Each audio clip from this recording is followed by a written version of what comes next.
দেখতে পাচ্ছি 315 কিলোমিটার দূরত্ব অতিক্রম করতে যদি 2.8 আওয়ার সময় লাগে, তাহলে গাড়ির গতিবেগ কত ছিল? আমরা জানি গতিবেগ বের করার ফর্মুলাটি হলো V is equals to S by T. S মানে হলো দূরত্ব, টি মানে টাইম।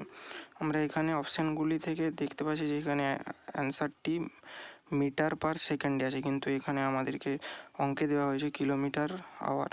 তো এটিকে আমরা প্রথমে কিলোমিটারটিকে মিটার এবং আওয়ারটিকে সেকেন্ডে কনভার্ট করে নেব। তো এখানে আমরা 315 কিলোমিটার ইন্টু 1000, তো এখান থেকে আমরা মিটার পেয়ে যাব। আর time 2.8 hour equals to 2.8 into 3600 দিয়ে গুণ করলে আমরা এটিকে সেকেন্ডে কনভার্ট করে নেব।